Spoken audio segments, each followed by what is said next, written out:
정치권 흐름을 세 분과 함께 자세히 짚어봅니다. 강훈식 더불어민주당 의원, 정태옥 자유한국당 의원, 송기석 국민의당 의원 나오셨습니다. 안녕하십니까? 네, 안녕하세요. 네, 어서 오십시오. 네.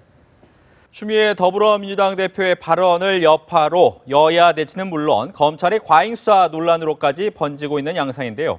먼저 3당의 발언 확인해 보겠습니다. 국민의당이 주장했던 것과는 상반되는 것으로 그 의구심은 더욱 커질 수밖에 없습니다. 또다시 민주주의 파괴를 시도한 엄청난 범죄에 대해 국민들은 경악하는 것이고 책임 있는 인사들의 입장을 요구하는 것입니다. 집권 여당이 수사에 개입하는 듯한 발언을 하는 것은 검찰의 중립성을 훼손하는 것입니다. 민주당은 검찰의 수사를 조용히 지켜보는 것이 옳습니다. 특히 민주당 추미애 대표가 미필적 고의 운운하며 검찰 수사를 압박한 것이 이번 구속영장 청구에 직접적인 영향을 미쳤을 것으로 의심하지 않을 수 없습니다. 보신 것처럼 더불어민주당은 국민의당 셀프 조사에 대한 의구심을 강조하고 있고 국민의당은 추미애 대표가 사실상 검찰총장 역할을 하고 있다. 이렇게 반발하고 있습니다. 각 당의 입장을 들어보겠습니다. 먼저 더불어민주당부터 들어볼까요? 네, 저희는 이번 일과 관련해서 국민의당의 의혹을 기본적으로 국민들에게 명명백백하게 밝히는 것이 원칙입니다. 이 원칙을 지켜나가는 데 있어서 다른 이야기는 필요 없을 거라고 봅니다. 그리고 과거 정권과 다르게 검찰을 이용해서 저희가 뭘 했다라든지 이런 식의 논리는 제가 볼 때는 과거 정부에 있었던 피해의식 때문에 그럴 수는 있는데요. 저희가 새로운 정부가 또 문재인 정부가 그런 것들이 가당치도 않다 이렇게 생각이 듭니다. 네, 자유한국당이 듣습니다. 이번에 이제 추미애 제보 조작 사건 자체는 굉장히 잘못된 것이고, 거기에 대해서는 모든 국민이 엄중한 사태라고 생각을 해가지고 검찰이 조사를 하고 있는데, 특별히 추미애 대표가 아주 독소를 심하게 지금 내뱉고 있습니다. 추미애 대표는 평소 때도 원래 독소를 심하게 하고 있는데, 이번에 이 과정에서, 우상호 전 원내대표가 국민의당과 합당이나 연립을 이야기할 때에 문자 폭탄을 막 보내는 장면이 나타납니다.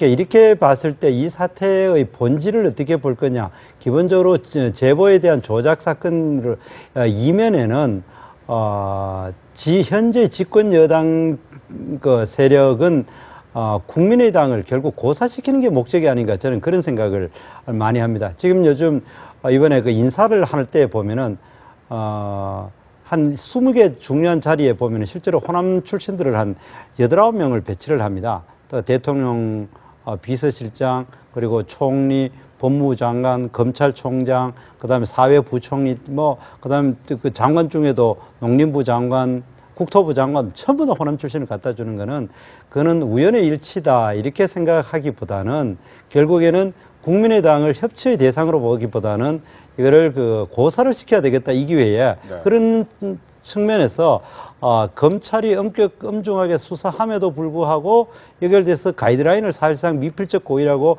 고의범으로 몰아가는 듯한 모습을 보면서 이거는 상당히 의도가 있는 발언이 아닌가, 저는 그렇게 생각을 합니다. 잠시 후에 반론 기회를 드리도록 하겠고요. 국민의당 얘기 듣습니다. 예, 무엇보다도 새정치, 이른바 기득권 정치, 패권 정치를 배격한다는 그런 국민의당에서 정말 조작된 증거를 제대로 검증하지 못하고 이렇게 언론 브리핑 했다는 것에 대해서는 입이 10개라도 할 말이 없습니다. 그리고 거듭 사죄 말씀 올립니다.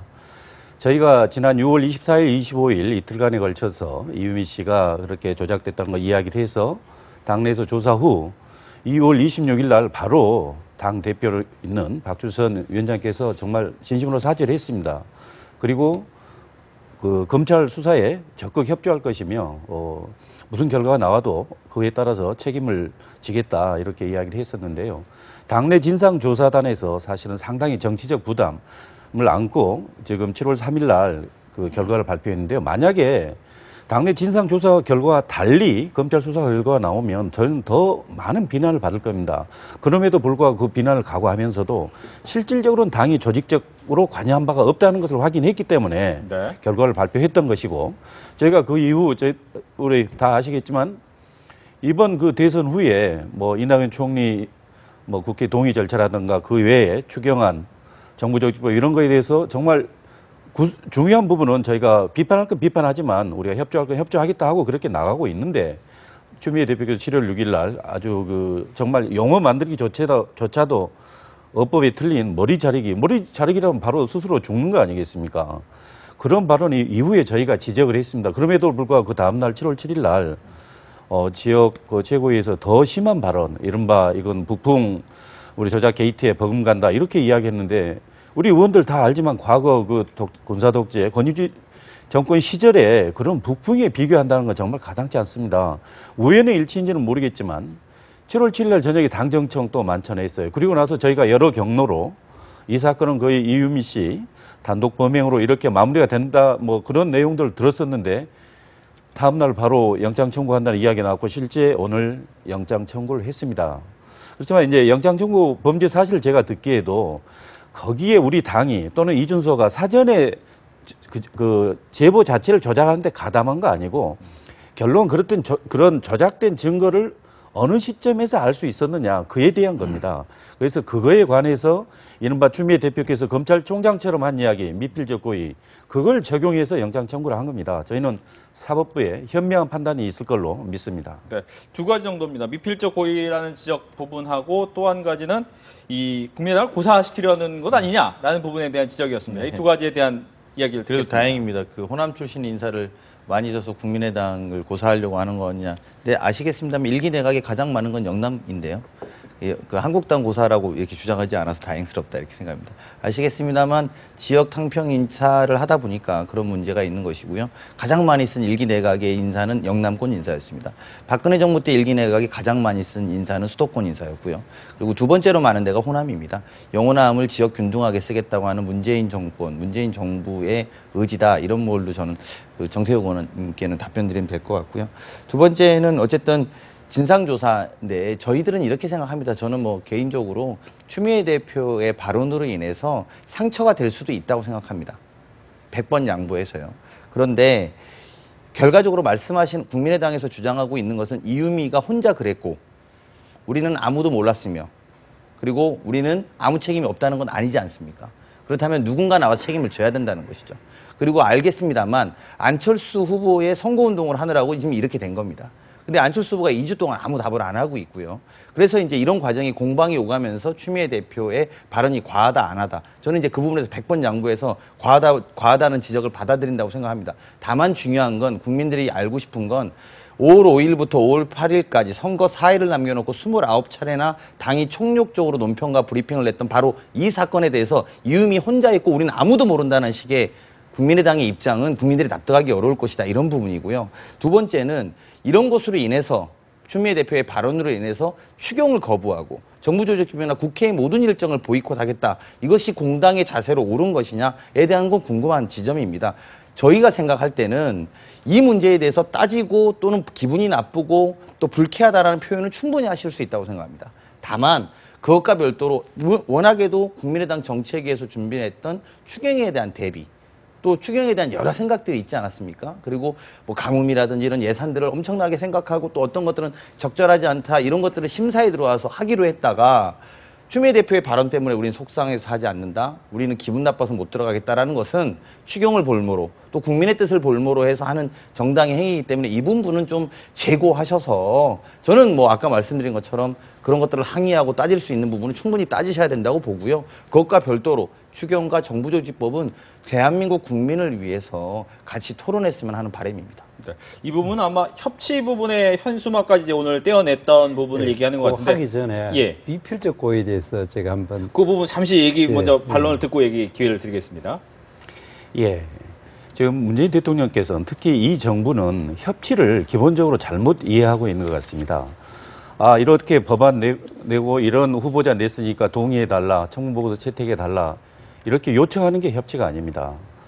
사전에 이런 상황이 있으니까 설명, 소통을 하고 나서 서로 양보할 거 양보하고 그리고 결정하는 게 그게 협치입니다. 또한 협치의 기본은 상대방을 기본적으로 인정을 할 줄 알아야 합니다. 그런데 7월 6일 날 추미애 대표 발언에 대해서 저희가 분명히 이야기했지 않습니까? 그것은 정말 잘못된 발언이다. 머리 자르기라는 것은. 그리고 아까 안철수 대표 입장 발표 안 한 거에 대해서야 이야기했는데요. 그에 대해서는 국민들의 의견이 갈립니다. 왜냐하면 안철수 대표 입장에서는 이유미의 증거 조작 사건 자체를 전혀 모르는 상황이니까 적어도 수사 결과가 나와서 어느 정도 사실관계가 확정된 다음에 입장 표명하는 그런 여론도 또 높습니다. 그에 따라서 이제 기다리고 있는 걸로 보이고요. 아까 다시 이제 협치로 또 돌아가서 추미애 대표께서 그렇게 발언하는 것은 국민의당을 과연 협치의 상대방으로 인정하느냐? 전혀 아니라고 봅니다. 그리고 그 다음날 발언은 심지어 아까도 이야기했던 그 부풍 조작 이런 거에 비유할 정도로 이렇게 표현을 합니다. 이러면 이것은 말 그대로 모처럼 우리 자유한국당하고 의견 일치가 되는데 이건 거의 상대방 정당을 죽이기라고 볼 수밖에 없습니다. 아까 뭐 일기 내각 관료에 대해서 많이 했지만 그동안에 하도 호남 출신 그 장관급 인사가 없다 보니까 이번에 한 20 몇 프로 되는데 많아 보이는 착시 효과가 있는 것 같습니다. 그래서 거듭 이야기하지만 그렇죠. 민생 중요하고 추경 중요합니다. 물론 추경에도 근본적인 문제가 있다는 점은 저희가 여러 번 지적했습니다. 그럼에도 불구하고 저희가 대안 추경 만들어서 진짜 가뭄 피해 극복을 위한 추경, 진짜 일자를 위한 추경 대안들을 제시하면서 협의하려고 했는데 직전에 이렇게 이야기하고 오히려 그 다음 단계에 어떻게 보면 사과할 수도 있는 그런 자리에서 더 강하게 표현했다는 것은 저는 정말 이게 단순히 추미애 대표 혼자의 생각인지 아니면 당정청 그런 협의 결과 어떤 배후가 있는 것인지 또는 그 다음날 또 검찰의 영장 청구로 이어지다 보니까 추미애 그 당대표의 어떻게 보면 그 발언이 정말 개혁의 대상인 검찰 입장에서는 그걸 움켜들지 않을 수 없고 의식하지 않을 수 없을 겁니다. 저의 이 논리적인 그 이런 추론이 이게 합리적 근거가 없는 것입니까? 저는 그렇지 않다고 봅니다. 그래서 당장 추미애 대표는 기본적인 생각부터 바꾸고 거기에 대해 진정한 사과가 먼저라고 생각합니다. 네, 잠시만요. 미필적 고의 얘기 듣고 예. 답변을 드리겠습니다. 뭐 여러 가지 그 협치에 관한 문제는 다음에 추경이나 뭐 정부 조직법 토의할 때 변론으로 하고 추미애 대표께서 그 이번 이 사건은 미필적 고의라고 분명히 단정적으로 이야기하는 것은 굉장히 문제점이 있다는 걸 제가 지적하고자 합니다. 추미애 대표는 그냥 정치인이 아닙니다. 판사 출신입니다. 집권 여당의 힘 있는 집권 여당의 대표입니다. 그분이 이 사태에 대해서 이거는 미필적 고의에 의한 그 사건이라고 딱 단정을 내버립니다. 저는 근데 제가 생각하기로는 최소한 안철수 후보나 박지원 대표가 이거를 실제로 미필적 정도까지도 아니고 고의, 어떠한 고의도 난 있었다고 생각합니다. 분명히 정치적으로 그거를 아까 말씀하신 대로 그 선거에 활용을 했는 과정은 분명히 정치적으로나 도의적으로는 책임을 져야 될지는 모르지만은 그런데도 불구하고 이거를 그 미필적 고의라고 분명히 이야기한 것은 검찰, 지금 어떤 상황입니까? 검찰 70년 역사에서 가장 위기 아닙니까? 가장 중요한 수사권이 지금 빼앗기느냐 마느냐, 그리고 청와대가 직접 나서가지고 개혁 집단으로 몰아붙이고 있는 상황에서 미필적 고의라고 이야기를 한 것에 대해서 미필적 고의가 아니라고 이야기할 수 있겠습니까?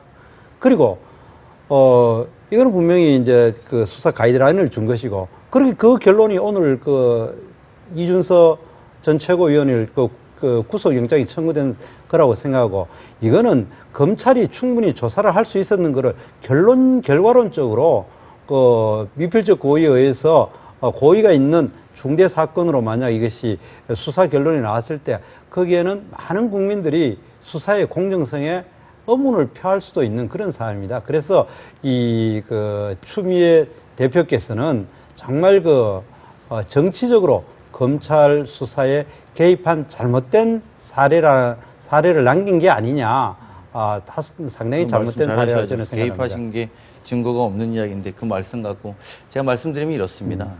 과거 정부에서 여당의 대표가 저러면 검찰에 대한 가이드라인을 제시하고 수사에 개입한 거일지 모르겠습니다. 그건 이제 이전 정부는 그런 정부였습니다. 우병우가 검찰을 좌지우지했고 모든 인사를 좌지우지했던, 그리고 청와대에 그런 이야기가 되는 그런 관계였을지 모르겠습니다. 하지만 이번 정부, 문재인 정부는 전혀 다릅니다. 다르기 때문에 저런 말로 검찰이 소위 수사 가이드라인을 여당 대표한테 받았다라는 식의 발상 자체가 저희는 잘 이해할 수 없다, 이런 것이고요. 관련해서 추미애 대표가 법조인으로서 자기 의견을 말할 수도 있습니다. 그것 자체까지도 마치 가이드라인으로 연계시키는 것은 굉장히 좀 확대 해석한 측면이 있다, 저희는 이렇게 판단이 됩니다. 또 먼저 아까 우리 말씀하셨던 송기석 의원 말씀하셨던 협치에 대한 생각이 다르다는 부분도 저도 다른 것 같습니다. 제가 봐도. 사전에 다 논의해서 안을 같이 만드는 것은 여당의 역할입니다. 여당이 안을 만들어서 야당과 같이 상의하는 것이 협치의 시작이죠. 그래서 국민의당 우리가 논의해보면 사전에 좀 갖고 와서 우리랑 이야기해보자 이런 이야기도 저희가 실무적으로 들을 때가 좀 있는데요. 그건 여당의 역할입니다. 우리가 현재의 입장에서 과거에 뭐 같은 식구였던 분들도 많이 계시고 이렇긴 합니다만 이 안을 만드는 것, 정부의 안을 만들고 논의하는 기본의 틀을 만드는 것은 저희의 역할이라고 저희는 생각하고요. 그런 과정에서 같이 협치를 만들어 나간다는 것이 저희의 협치에 대한 기본적인 생각입니다. 그래야지만 새로운 정부의 철학과 국정운영의 방향에 대한 안을 만들 수 있을 것이라고 보고요. 그것을 국민들은 지지하고 있고 현재 문재인 정부에 대한 지지율로 설명할 수 있는 겁니다. 이것들을 국회에서 어떻게 통과시킬 거냐, 또 우리가 각 당의 입장에서 어떻게 합리적으로 조정할 것이냐의 문제는 오롯이 우리들의 입장이다. 저는 이렇게 보고요. 다만 안 자체 만드는 것을 사전에 우리가 이야기하자. 만약에 그런 의미시라면 그거는 저는 아니라고 생각이 들고요. 만들어진 안을 갖고 상의하자는 것은 당연하게 저희들이 가져야 되는 입장이다. 이렇게 생각드립니다. 네, 송 의원님. 예, 그 이준서 전 최고위원에 대한 영장 범죄 사실 제가 듣고 확인한 바에 의하면 이런 내용입니다. 이준서 전 최고위원이 이유미 씨한테 문준영의 특혜 취업에 대해서 이런 자꾸 그때 쟁점이 되니까 거기 관련돼서 혹시 주위에 파슨스 스쿨 출신이 있느냐. 그러니까 있다 그러니까 그러면 그런 특혜 의혹을 좀 증명할 만한 자료를 좀 가져와 봐라. 그래서 이유미 씨는 근데 거기서 이제 카톡 캡처 화면을 조작하고 그 다음 단계는 녹취록도 또 조작하고 또 동의서까지 이렇게 만들어서 그걸 이준서한테 전달해 줍니다. 그래서 이준서는 이걸 보고 이걸 좀 더 제대로 확인했으면 좋은데 이게 그 이유미 씨가 확실하다고 하니까 그래서 이걸 그대로 믿고 우리 국민의당 공명선거 추진단에 김성호, 김인원 두 부단장한테 준 겁니다. 거기서 내부적으로 검증할 때 이준서는 이거 100% 확신한다. 그리고 이제 그 이른바 이메일 주소까지 오니까 이제 사실로 믿은 겁니다. 그러니까 다시 말씀드리면 영장 청구 범죄 사실에 국민의당이 거기서 조직적으로 조작에 관여한 게 아니고 오늘 이준서의 그 영장 청구 범죄 사실도 그 내용을 정확히 모르는 김인원, 김성호로 하여금 그렇게 기자회견을 했다라는 내용입니다. 결국 이준서가 적어도 그 5월 5일 기자회견 직전 단계에서는 이렇게 보면 사실 이게 거짓말일 수도 있다. 의심할 수도 있다. 그런데 그냥 나간 거. 이른바 그게 미필적 고의 아니겠습니까? 그 범죄 사실로 돼 있습니다. 그러니까 거듭 말씀드리지만 당 차원에서 사전에 뭐 박지원 상임선대위원장, 뭐 안철수 대표 뭐 이렇게 보고된 거기에 대한 그런 내용은 전혀 없습니다. 그러니까 저는 뭐 충분히 그 점을 제가 이제 설명드립니다. 충분히 뭐 이해할 수 있고요. 근데 국민들의 아마 시각에 눈높이에 지금 맞지 않는 것은 이런 거라고 저는 보고요. 사실은 저희 정치권에서 이 문제에 대해서 토론하는 게 무슨 의미가 있나 싶을 정도입니다. 무슨 말이냐면 검찰의 조사가 됐고 검찰이 순수하게 조사할 것이고 문제가 있다면 법적인 처벌을 받으면 되는 문제지 않습니까? 근데 이 문제가 제가 이제 말씀드리고 싶은 데는 이 문제에 대해서 국민들의 시선 또 아마 송 의원님도 그 부분에 대한 답변을 오히려 해주셔야 될 것 같아요. 아무런 문제 없이 아무런 책임감 없고 이유미의 단순한 단독 범행이었다고 한다면 다 맞다고 제가 그 국민의당 입장이 맞다고 보면 선거를 5일 남겨놓고 했던 국민의당이 총력했던 그 지점 언론 플레이 그 지점은 그냥 이유미 단독의 범행으로 인해서 당 전체가 움직였다라는 것인데 100번 양보해서 다 말씀이 맞다고 하면 그것은 용납하기가 좀 어렵다라는 부분이고 그것에 대한 것은 누가 밝혀야 되냐면 어쨌든 결과적으로 당의 선거를 진두지휘했던 후보가 저는 후보가 이걸 안다고까지 생각은 안 합니다. 100번 실제로도 저희가 선거를 해보면 다만 이 부분에 대해서 아무런 말이 없는 후보 그리고 모든 것은 아무 문제가 없다라고 하는 당 그리고 이유미가 혼자 했다라는 이 전체적 구조가 국민들이 납득하기는 어려울 것이다 이 말씀을 드리는 겁니다. 아니 그 점에서 그래서 저희가 이야기한 거 아닙니까? 저희가 입이 10개, 100개라도 할 말이 없다는 게 그렇게 조작된 증거를 검증 없이 사용한 거에 대해서는 100번 책임을 집니다.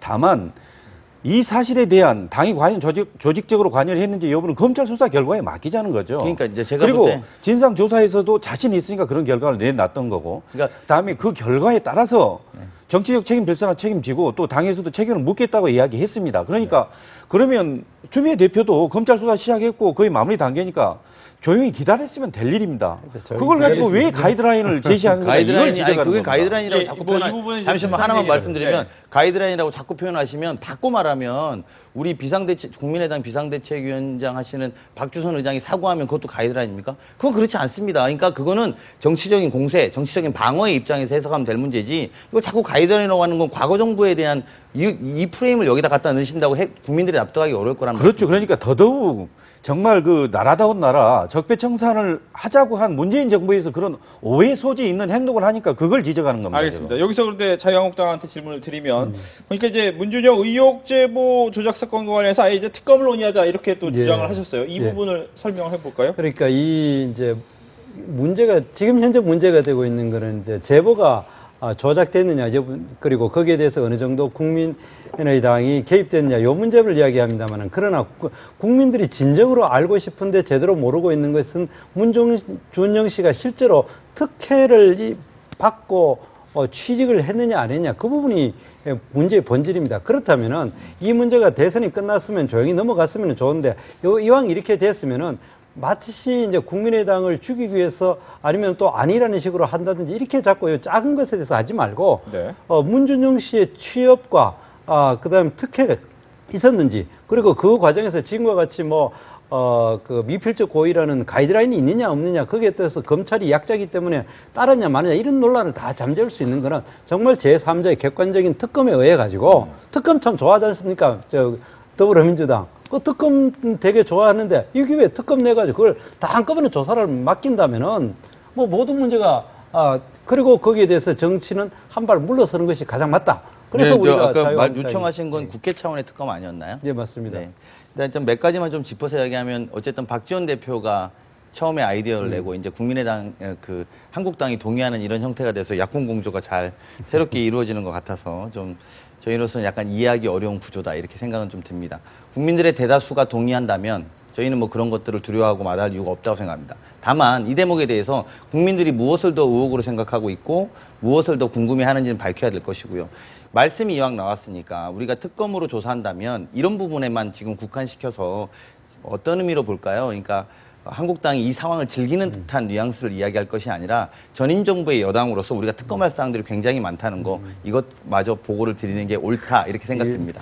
협박하는 걸로 들리냐? 저희 사실은 박지원 전 대표에서 개인적 의견으로 특검으로 하자. 그래서 문재인 대통령의 아들 문준영의 취업 특혜 비리가 의혹까지 같이 조사하자라는 의견을 제시했습니다만은, 저희는 거기에 대해서 왜 저희가 그것을 더 이상 주장하지 않은 이유는, 저희가 진짜 이 증거 조작 사건에서 확인하고 진심어린 사과를 했습니다. 그런데 마치 사실은 본체는 특혜 채용 의혹인데 그걸 함께 특검을 하자고 이렇게 주장하는 것은 저희의 진심이 정말 잘못 오해될 소지가 있기 때문에 저희가 그 주장은 더 이상 하지 않게 된 것입니다. 그래서 무슨 자유한국당하고 공조가 이루어진 건 아니고요. 어떻게 보면 지금에 있어서는 자유한국당이 정말 문제의 본질, 그 핵심부터 확인해 보자라는 주장으로 보입니다.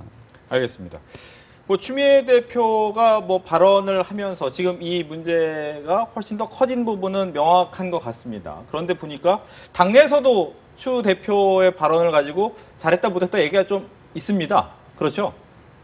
아니 그렇지는 않은데. 그렇습니까? 어떻습니까? 어떤 분하고 솔직히 이야기해 보시죠. 어떤 분하고 네. 사귀었는지 모르. 아니 이제 그러니까 이 말씀은 맞는 말입니다. 그러니까 추 대표의 발언이 계획됐고, 아까 이제 우리 송기석 의원께서 네. 당이 마치 청와대랑 당정청이 이야기해서 배후에 뭐가 있다 이렇지는 않습니다. 그러니까 바꿔 말하면 개인적인 발언, 대표 개인의 발언이었고, 그러다 보니까 어쨌든 원내 입장이나 이렇게 그 발언이 어떤 계획이나 풀린, 저희가 아시겠습니다만 추경 논의를 쭉 가져가고 있던 상황이었지 않습니까?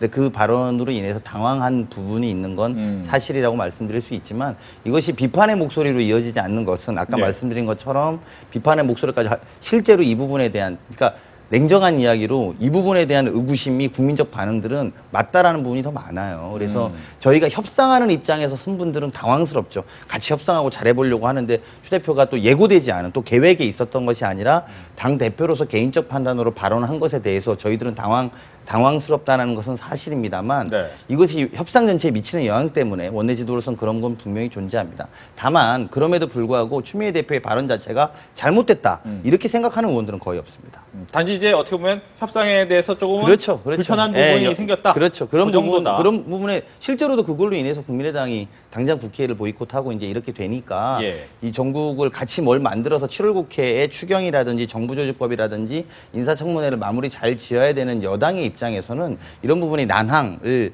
거듭하게 되는 상황에 부딪혔기 때문에 저희로서는 당황스러운 건 사실입니다만 네. 추미애 대표의 발언 자체가 문제가 있다 또는 뭐 잘못된 말이다 이렇게 생각하는 의원들이 많지는 예, 제가 여당 쪽에 좀 강하게 질문을 드렸는데 이번에 야당 쪽으로. 야당 쪽에서 오히려 지금 이 사태 때문에 어떻게 보면 내가 하고 싶지 않았던 추경이나 인사 부분에 대해서 어떻게 보면 구실이 생겼다. 이런 비판도 생기고 있어요. 아닙니까?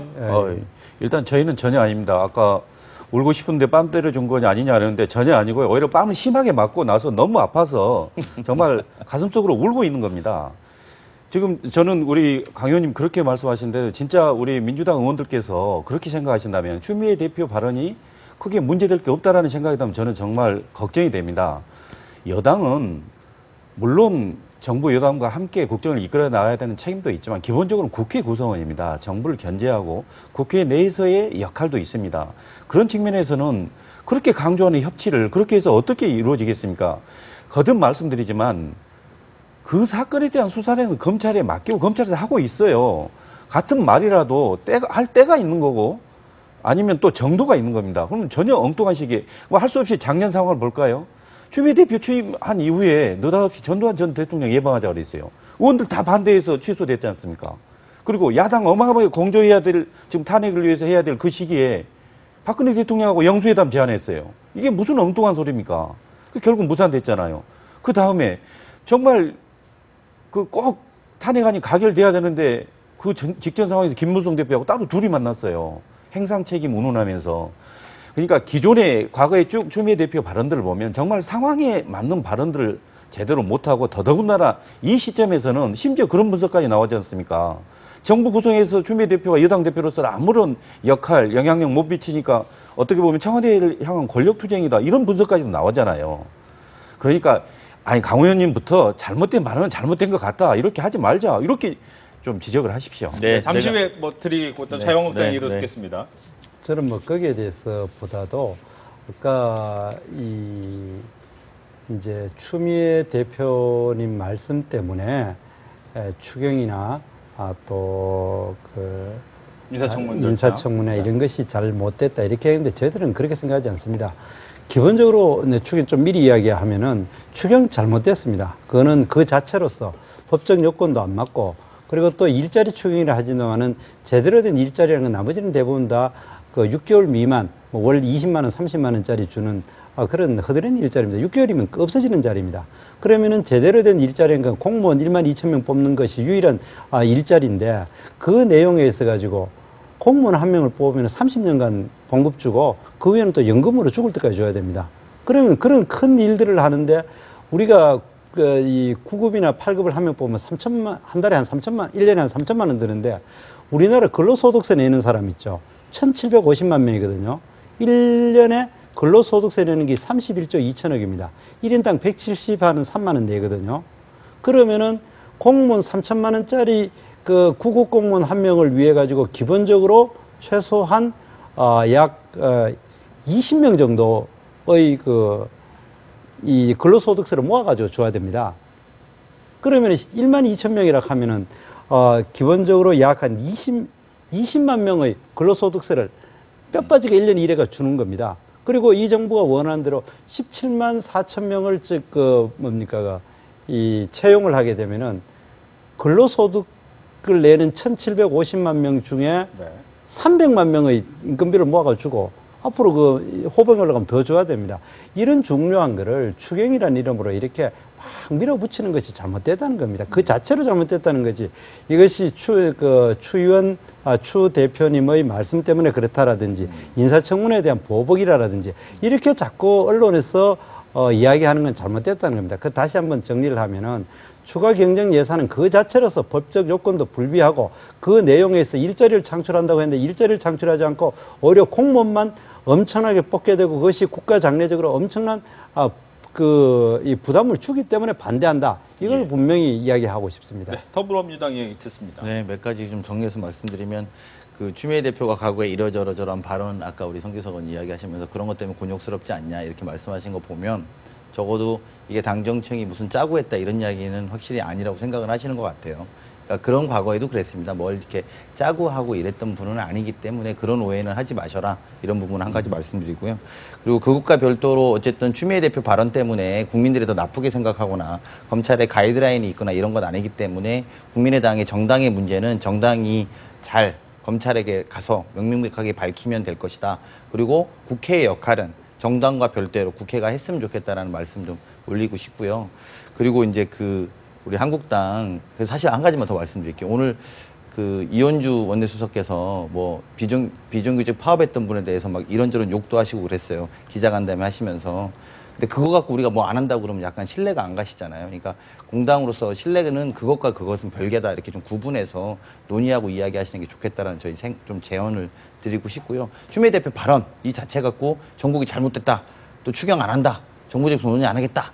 또는 뭐 우리 억지로 참고 했는데 더 이상 못하겠다 이런 논리가 저는 좀 성사가 안 될 거다 이렇게 좀 정중하게 말씀드리고 싶으니까 마음을 좀 푸시고 또 그런 문제는 그분 문제대로 풀어나가고 또 검찰의 조사를 명백하게 밝히시면 될 것이고 국회의 역할은 국회가 좀 했으면 하는 바람 말씀드리고요.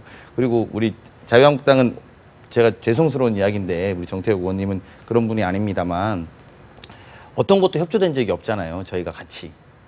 이 정권 들어와서 지난 60일 동안 협치가 되고 협의가 된 논의가 없었습니다. 인사에서 우리가 동의해준 분이 12분이어야 됩니다. 아니, 그러니까 12분 동의했다고 해서 국정이 운영될 수 없습니다. 우리가 지금 이렇게 국정 운영이 어렵고 그다음에 특히나 인수위도 못 만들고 이 나라를 맡아서 지난 정부가 다 망쳐놓은 걸 뒷수습하고 있는데 자유한국당의 입장에서 12명이나 허락해줬으니 이 정도면 협조하는 것 아니냐라고 할 문제가 아니라 일단 국가를 정상적으로 만들어 놓는데 다 같이 힘을 합쳐야 될 문제입니다. 그래서 제가 생각할 때는 이것이 우리가 몇 개를 해줬다, 몇 개를 안 해줬다 이런 문제가 아니라 또 하나 제가 말씀드리겠습니다. 추경 통과 안 한다고 해봅시다. 우리가 100번 양보해서 안 한다고 해보면 우리가 지금 대한민국의 지금 현재의 정부에 운영하고 있는 체계의 재정적인 체계는 박근혜 정부의 체계였습니다. 그것은 지난해에 탄핵되었고 이미 심판받은 것입니다. 그런데 우린 지금 그걸 운영하고 있습니다. 문재인 정부는 지금 그 운영체계, 경제구조체제를 그렇게 운영하고 있습니다. 이런 문제에 대해서 일말의 책임이 없다고 저는 생각하지 않을 거라 보고요. 이게 무슨 국가재난 사태가 아니다. 즉 국가재정법상에 옳지 않다라고 이야기하시면서 우린 추경이 성사도 안 된다. 국가 위기 상황입니다. 대통령이 탄핵됐고요. 새로운 정부가 들어왔는데 지난 정부의 예산으로 살고 있습니다. 이것보다 더 위기가 어디 있습니까? 오히려 지난 정부의 일말을 책임졌던 직전의 여당으로서 우리가 이 문제는 적극적으로 해결해 줄게. 같이 나가자. 더군다나 이번 추경이 돈을 새로 걷는 것도 아니고 이미 거쳐질 예산의 세금이라면 적극적으로 우리가 결자 해제하는 차원에서 지난 정부의 임기를 못 채웠던 여당으로서 이 문제를 좀 나서서 해결해 주십사 하는 것이고요. 물론 지금 통과되거나 또는 통과되지 않았던 모든 장관의 후보자들이 다 마음에 드는 건 아니라고 생각이 듭니다. 그럴 수는 없다고 생각합니다만 일단 국가의 형태를 정상적으로 운영할 수 있도록 최소한은 좀 도와주신 다음에 야당으로서 지적도 하시고 욕도 하시고 비판도 하셔야 저희도 운영을 할 수 있지 이렇게 정부가 계속 늘어지고 가는 것은 여당의 입장이나 국민의 입장에서 다 마이너스다 이렇게 제가 말씀드리겠습니다. 네, 정 의원님 반론 듣습니다. 예, 정부가 새로 출범했으니까 야당도 대승적으로 협조를 해야 된다고 생각하고 그런 의미에서 우리가 협조할 의사가 충분히 있습니다. 그래서 우리가 상당 부분에 대해서 아까 말씀드린 12명 밖에라고 이야기했지만 지금 현재 상당히 문제가 있는 분들도 우리가 통과시켜줬고 그리고 또 이 인사청문 보고서가 채택되지 않는데도 대통령께서 강행한 분도 여러 분 있습니다. 그리고 이것 때문에 우리가 추경을 반대하는 것이 아니라 추경 자체가 요건이 안 됐다는 걸 내가 이야기 드리고 그 다음 추경은 지난 정부에서 만들어졌기 때문에 새 정부에서 집행할 의무가 마치 없는 것처럼 이야기하는데 그렇지는 않습니다. 오히려 지금 현재 현재 있는 본 예산은 김현미 예결위원장 때에 정말 지금 여당이 상당히 주도적으로 편성한 예산입니다. 그건 또 여야가 합의한 예산입니다. 그거는 그대로 존중할 필요도 있습니다.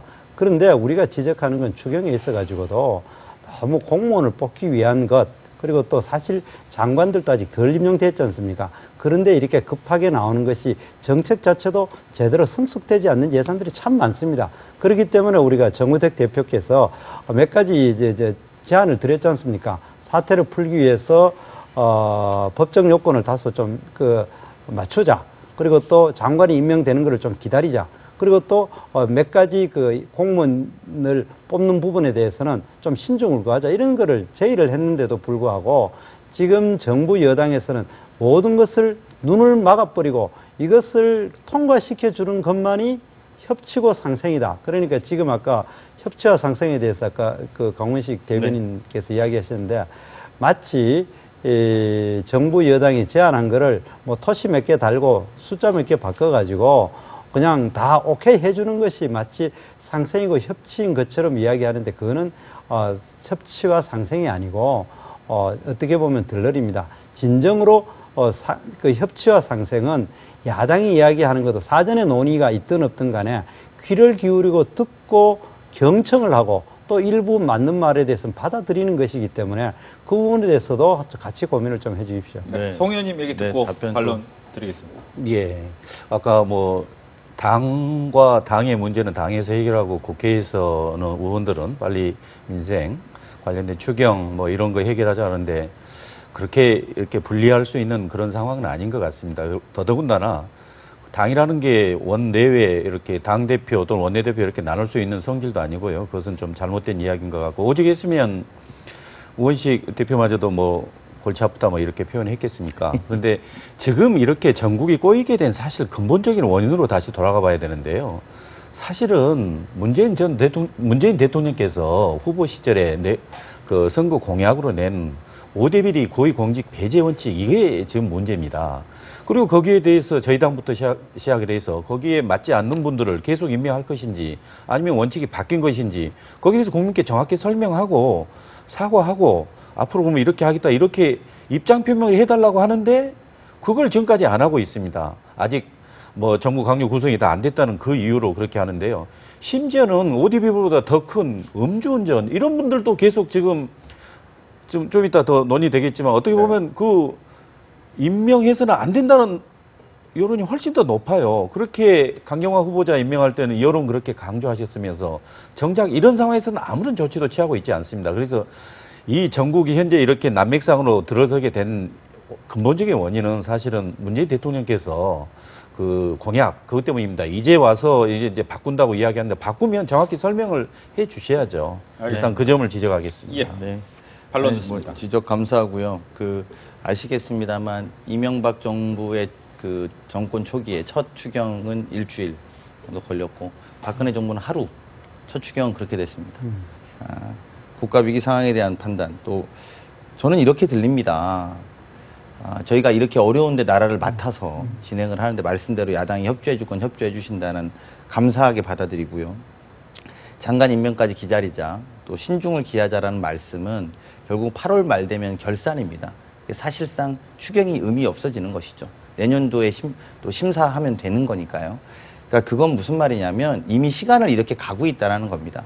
가고 있는 것이고 오히려 좀 더 그리고 말씀하신 거 저희가 말씀드리는 건 이걸 원하는 대로 통과시켜 달라는 게 아니라 심사라도 하자는 겁니다. 토론과 논의를 하자는 겁니다. 근데 지금 안 하고 있는 것은 토론과 논의조차 안 하시고 계신 것 아닙니까? 그나마 국민의당은 토론과 논의는 하겠다고 했던 겁니다.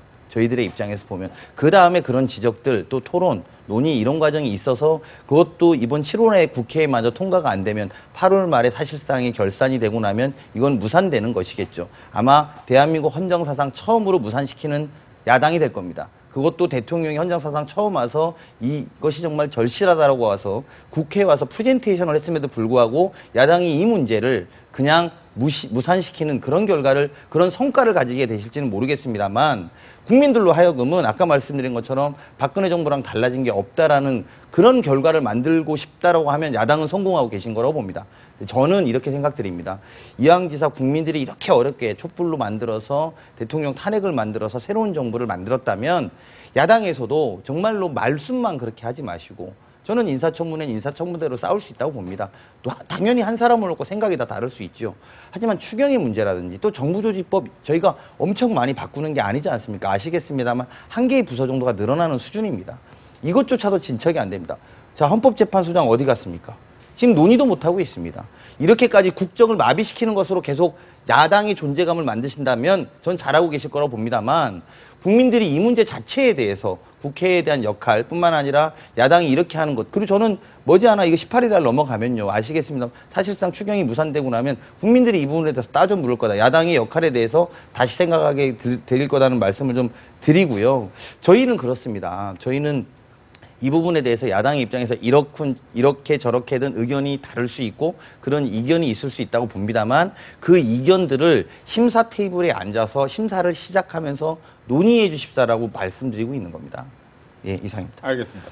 이 두 가지 어떻게 보면 이제 추경안 자체를 논의를 못하는 부분인데 아까 전에 뭐 추경안 자체가 좀 문제가 많다라고 지적을 좀 해주셨고 추경안에 대해서 지금 논의 못하는 이유는 어디 있습니까? 야, 우리 강 의원님 저 깜짝 놀랐네요. 국정이 제대로 정상화되지 못한 일차적인 책임이 어디가 있습니까? 야당에게 있습니까? 정부와 여당이 있는 겁니다. 정부, 대통령께서 직접 야당 대표와 직접 소통도 하고 지금 취임한 지 벌써 2달이 다 돼가는데요. 대통령께서 그 이후로 야당 대표한테 연락 한 번 한 적 없지 않습니까? 미국의 대통령하고 너무 비교가 돼요. 그리고 추경은 저희도 거듭 이야기하지만 사실은 추경 자체가 이런저런 문제점을 지적했지 않습니까? 저도 하나만 지적하겠습니다. 일자리 추경이라고 하는데 실자리 12조 2천억 중에 일자리하고 관련된 부분은 2조 조금 그거밖에 안 됩니다. 더더군다나 공무원 채용 관련돼서는 작년에 이미 소방 공무원 등 그 채용에 대해서 이미 500억을 예비비로 이미 확정돼 있습니다. 그거 사용하면 돼요. 올해 채용 관련된 예산은 80억밖에 안 됩니다. 지금 추경에서. 이걸 가지고 일자리 추경이라고 이렇게 네이밍을 하면 이건 잘못된 거죠. 그럼에도 불구하고 청년 실업률이 10%, 11%를 넘고 체감 실업률 30% 가까이 되니까 우리는 논의하자는 거였습니다. 그런데 야당 자체를 인정하지 않고 오히려 야당 죽이기 그냥 파기 공작에 나서는데 그러면 저희가 곧 죽게 생겼는데 그건 이런 상태에서 추경을 빨리 해달라 이건 기본적으로 야당에 대한 기본적인 A 또는 태도 자체가 잘못됐다고 봅니다. 네, 간단한 답변 듣습니다. 네, 지금 국민의당이 죽게 생긴 것은 검찰하고 푸셔야 될 문제라고 제가 거듭 말씀드릴게요. 저희 때문에 생긴 문제가 아닙니다. 검찰에서 조사 잘 받으시고 국민들 앞에 제보 조작 사건에 대해서 명백하게 밝히시면 됩니다. 저희가 한 게 아닙니다. 다 제가 거듭 말씀드립니다. 저희는 야당하고 상의하려고 대통령은 당선되자마자 일주일 만에 원내대표단들을 다 모셨습니다. 그리고 그때 다 저희한테 해주신 말씀은 뭐였냐면요. 5대 인사원칙 지켜라? 아니면 추경은 못하겠다? 이런 말씀 안 하시고요. 소통을 하는 정부가 되자 그랬습니다. 과거 지난 정부에 비하면 원내대표단들도 그렇고 사실은 청와대 어느 때보다 정무수석이 대표들의 방에 가장 많이 들락거리고 있습니다. 여러 가지를 긴밀하게. 그때마다 다 대통령이 꼭 전화해야지 합의해주고 동의합니까? 저는 그것이 미국 정치에 대해서 이해하시는 거라면 전 잘못됐다고 생각합니다. 그건 양당 체제에서 다른 것이고요. 저희는 3당입니다. 야3당. 저희가 국민의당하고 합의된다고 해서 한국당은 안 해줍니다. 한국당하고 합의된다고 해서 국민의당이 안 해줍니다. 이런 어려운 처지에 공공한 처지에 있습니다. 그래서 저희가 더 성실하게 찾아뵈야 된다라고 하는 여당의 책임감을 말씀하시는 거라면 저희는 그 노력을 하겠습니다. 그리고 지금 안 된 것이 야당 탓이라고 하는 게 아닙니다. 제가 지금 야당을 탓하는 게 아니라 야당이 협조해 주십시오 하고 말씀을 드리는 거고요. 60일밖에 안 되고 특히나 과거 같으면 인수위만 3개월 정도 할 수 있고 그 뒤로 인사청문회라든지 이런 것들을 거쳐서 한 6개월 정도 돼야 정부가 돌아가는데 저희는 지난 정부에서 대통령이 탄핵되면서 60일 만에 국정을 운영해야 되는 상태임에도 불구하고 운영조차 안 되는 최소한의 그러니까 인사청문회 기준도 낮춰달라는 게 아닙니다. 이러한 어려운 상황에 대해서 이해해 주시고 지금 우리가 이렇게 임시적으로 사실 그렇지 않습니까? 송기석 의원님 잘 아시겠습니다만 지난 대통령 선거 때 다들 이렇게 말했습니다. 누가 대통령 돼도 다음번 대통령은 힘들어. 이렇게 말했습니다. 그렇게 어려운 상황에서 국가를 잘 이어받아서 물려받아서 저희가 진행하고 있습니다. 저희도 힘이 붙입니다. 120석으로. 그런 면에서 보면 지금 조금이라도 도와주시려고 하는 국민의당에 감사 말씀을 드리고요. 전혀 돕지 않으시려고 하는 정당에도 분명히 말씀을 드리는 것은 이렇게 해서 정부 호가 추경이든 정부 조직법이든 뭐 인사청문회는 저는 판단의 여지가 있고 토론조차 하지 못하고 계속 끌려가는 것은 국회에 대한 책임을 면하기 어렵다. 이런 네. 말씀을 드린 겁니다. 예, 제가 짧게 그 우리 존경하는 평소 때 우리 그 대변인님 네. 좋아하는데 말씀이 조금 지나친 것 같아서 하나 지적을 할게요. 그 인사청문회 협조 안 하는 거 그러면 문제점 있는 사람 지적을 하면 대통령께서 낙마시키고 다른 사람 빨리 하면은 됩니다. 그런데도 불구하고 굳이 임명한 사람을 강행해달라 하는 것이 좀 과도하다는 게 하나 있고 추경 문제 지적을 하면 우리는 이렇게 고치겠다고 그거는 그 머리 좋은 예산실장이 하루만 고민하면 됩니다. 그거 안 하고 있습니다. 그러나 놓고 자꾸 심의하자. 실제로 우리가 추경이든 본예사든 우리 수십 년 역사 동안에 실제로 심의에 들어가면 1%가 바뀌질 않습니다. 예산 과목이나 내용에 있어. 그런데도 불구하고 자꾸 심의부터 시작하자. 그거는 겉으로만 대화하자 하고 실제로는 그냥 정부안 그냥 대충 통과시키자 그 말밖에 안 됩니다. 그리고 또 아까 우리 강훈식 대변인께서 말씀한 게 중에 뭐 의도는 아니라고 생각합니다만은 만약 7월 17일 이후에도 이 추경안이 통과되자면은 뭐 국민이 가만히 있지 않을 거다. 그렇게 하는 그것이 뭐 의도는 하지 않으면 좀 실제로 협박처럼 들립니다. 물론 지금 여당의 인기가 높고 그 문재인 대통령을 뭐 다른 분이 워낙 많으니까 이 통과시키지 않으면 또 나올 겁니다. 그 핸드폰 제가 2개 들고 다니는 이유가 문자 폭탄이 한 1만 개 이상 쏟아지는 거예요. 그리고 거기에 보면 문자 폭탄이 보면 욕 좀 쏟아지면 괜찮지 않냐. 사실 그 중에 그렇지 않는 부분도 많습니다. 내가 입에 담기는 뭐한데. 그래 되고 또 그보다 또 하면 또 이제 엄청나게 많은 사람들 촛불 들고 나오겠죠. 그거를 지금 이제 예단 비슷하게 이야기하시는데 그런 건 아니고 오히려 진짜 소통을 원하시고 상생을 원하신다면 인사청문회 정말 문제점이 지적된 사람들은 과감하게 바꾸는 것이 진정한 소통이고 협치고 추경 문제 그거 진짜 우리 야당에서 제기한 문제 있지 않습니까? 간단합니다. 그 예산실장한테 어떻게 바꾸느냐 한 몇 가지 이제 조정만 하면 됩니다. 그거 안 하고 있지 않습니까? 그 정도 해가지고 네. 진정한 소통의 협치는 우리 송 의원님 말씀대로 집권 여당에서 좀 아량도 베푸시고 야 우리 좀 안이 잘못됐으니까 우리 좀 수정해가지고 합시다. 이런 면을 보이는 때에 진정한 됩니다. 뭐 안 통과 17일까지 통과 안 되면은 우리 촛불 가만 안 있을 거야. 뭐 문자 폭탄 가만 안 있을 거야. 이렇게 이야기하는 것보다는 좀 이 협치의 정신을 살려가 하는 게 좋다고 생각합니다. 네. 저 답변 안 드려요. 짧게 얘기를 네, 듣겠습니다. 잠깐만 지금 드릴게요. 시간상 네, 다음 주에 잠깐만 잠깐 해야 드리면 되기 때문에. 네. 일단 뭐 추경 문제는 예산실장이 하는 문제가 아니라 기재부 장관이 각 정당의 정책위장을 만나서 논의하고 있는 걸로 알고 있습니다. 그런 논의를 적어도 해왔고 그것 자체가 이미 논의를 하고 있는 것이죠. 하지만 제가 볼 때 국회 차이 추경의 예비심사를 상임위별로 하는데 국민의당과 바른정당이 위원장인 곳은 열리지 않았습니다. 이 부분에 대해서 이제 생각해 주셔야 됩니다. 행정부는 기재부 장관이 각 당의 정책위장 만나서 설명하고 이해 구하고 또 조정할 거 있으면 조정하는 그런 작업들은 진행되고 있었다 이런 말씀드리고요. 두 번째 아까 이제 그 크게 말씀하신 뭐 협박 이렇게 말씀하셔서 제가 뭐 그런 뜻으로 전달된 건 아닙니다. 하지만 이건 꼭 알아주십시오. 대통령이 프레젠테이션 한다고 할 때 저는 약간 놀랐습니다. 추경 심사를 이렇게 와서까지 설명한 적이 없었으니까요. 적어도 박근혜 정부 때는 이런 건 상상하지도 못했습니다. 그리고 지난 어쨌든 이 대통령이 추경을 국회와 설명한 이후로 정부 여당의 원내 지도부로서 저희는 정말로 발바닥이 닳도록 이 당 저 당을 다니면서 양해와 설득을 구했고 한 번 그렇게 해서 합의서 만들자고 깨졌고 지금 합의서가 진행돼야 되는 것도 안 되고 있는 형편 아닙니까? 우리가 같이 합의한 것도 진행이 안 되고 있습니다. 이런 부분에 대해서 우리가 국민들을 무서워하는 그런 마음 자세로 일해 주십사. 그건 저희도 마찬가지입니다. 그런 거니까 오해는 하지 마시고요. 마지막으로 인사청문회 관련해서 적극적으로 협조해 주셨다고 하는데 그건 국민들이 판단하실 거라고 저는 더 이상 말씀드리진 않겠습니다. 네. 다음 주제로 넘어가도 되겠죠? 문재인 대통령의 4박 6일간의 독일 순방이 오늘로 마무리가 됐습니다. 문 대통령은 내일 오전 우리나라 한국에 도착합니다. 이번 정상회견을 어떻게 평가하는지 각 당의 엇갈린 발언 먼저 확인해 보겠습니다. 이번 G20 정상회의에서 한미일 3국 정상들이 평화적 방식에 의한 목표 도달에 합의했다는 것은 큰 진전이라 할 것이다. 북한의 핵미사일 도발과 위협이 고조되는 상황에서 매우 시적절하며 올바른 방향입니다. 한일 정상이 웃으며 마주한 것도 긍정적으로 평가합니다. 4강 외교의 빈약한 성과를 소소한 뒷얘기로만 포장하는 것이 이미지 메이킹에 익숙한 컨텐츠 없는 문재인 정권의 전매 특허인지 안타깝습니다.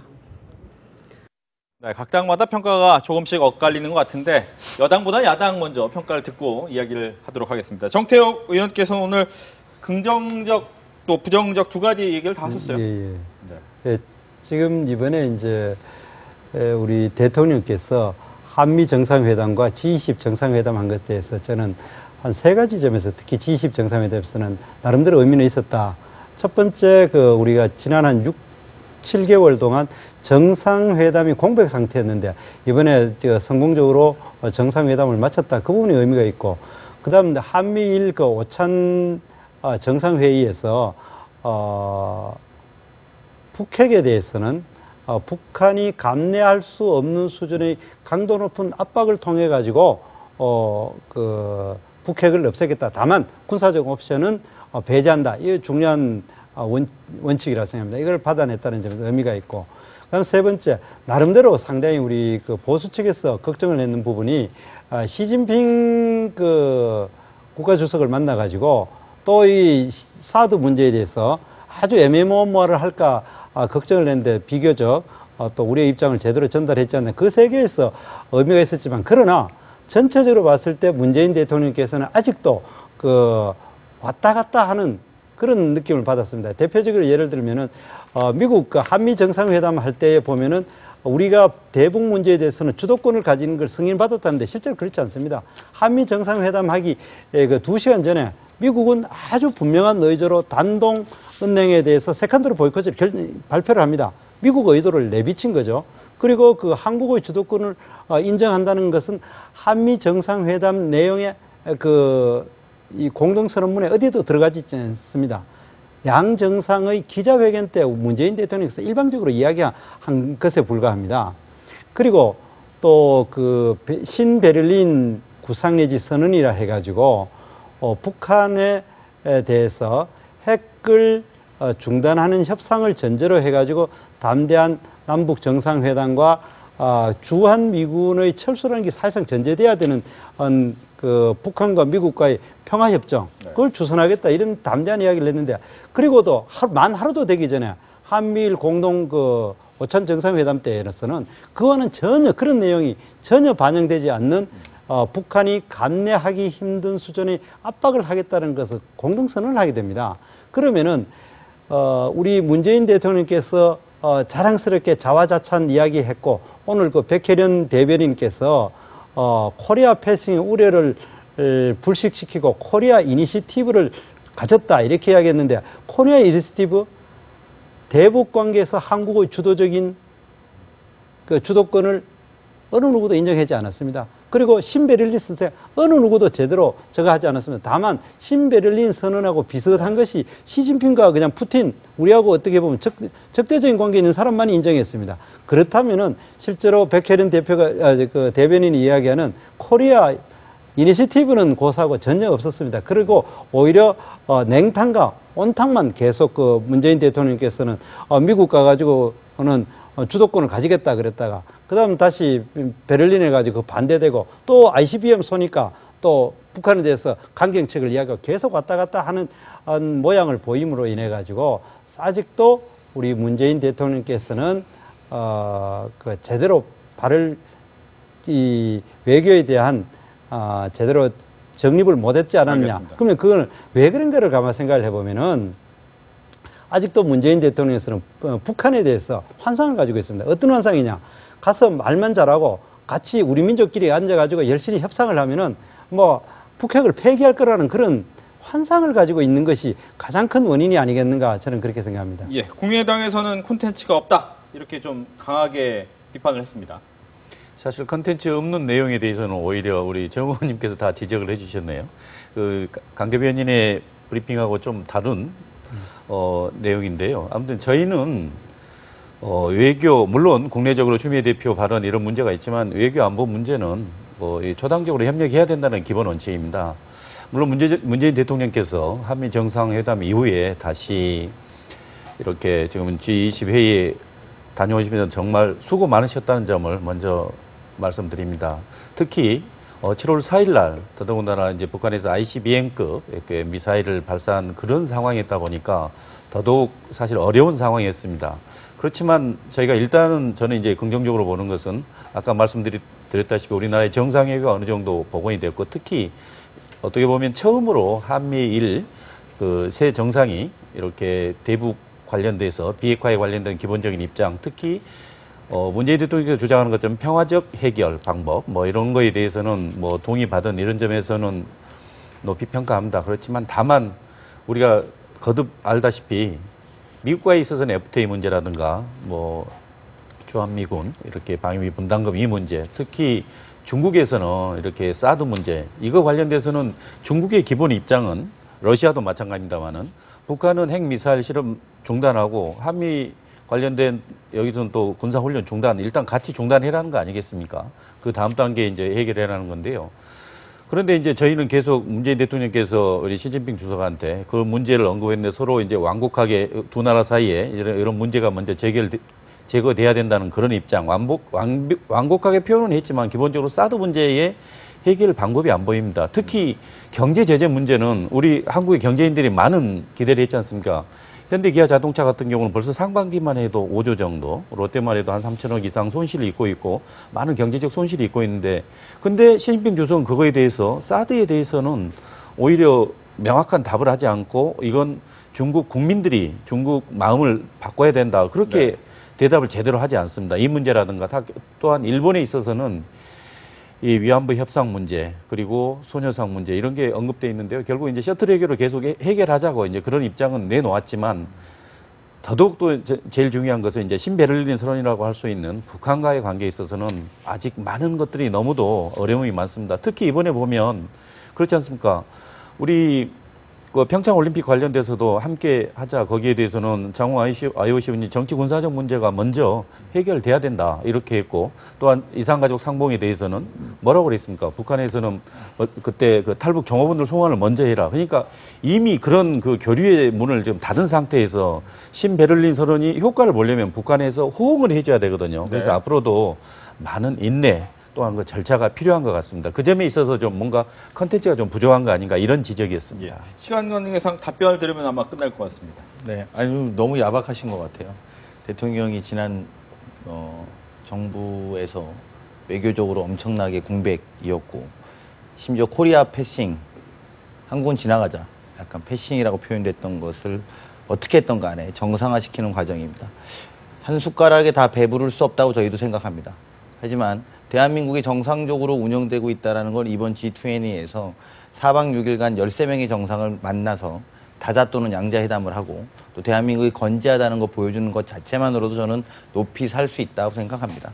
나아가서 이 문제를 푸는 데 있어서 많은 조율들이 되고 있다는 것도 보고 말씀을 드려야 되겠습니다.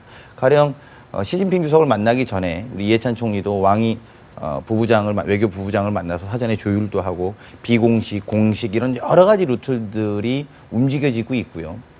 그런 과정에서 정제되고 정제된 언어들만 나온 것이니만큼 이것이 뭐 대통령이 말하는 게 이니셔티브 저는 뭐 그것까지 부정하실 필요는 없는 것 같다 이렇게 생각이 들고요. 그래서 이게 뭐 한 방에 다 해결되겠습니까? 그리고 실제로 국정 공백 사태가 몇 개월 동안 있었던 것인데 그래서 그럼에도 불구하고 대한민국이 건재하다는 걸 보여주는 것만으로도 저는 플러스가 되고 나아가서 이제 이렇게 시작된 외교에서 하나둘씩 실무적인 걸 실천해 나가고 오랫동안 경직돼 있던 남북 문제 또는 이게 이 주변 국가의 모든 문제들을 풀어가는 큰 단초를 시작했고 성과가 이미 시작될 것이다. 저는 그래서 외교의 드라마가 시작될 것이다. 저는 이렇게 생각합니다. 네, 이렇게 해서 세 분과 함께 정치권 이슈를 이야기해 봤습니다. 오늘 이야기 잘 들었습니다. 복잡한 정치 이슈를 공정하고 당당하게 풀어보는 정정당당. 오늘 준비한 내용은 여기까지입니다. 다음 주 정정당당은 저녁 8시 40분에 다시 찾아뵙겠습니다. 시청해주셔서 고맙습니다.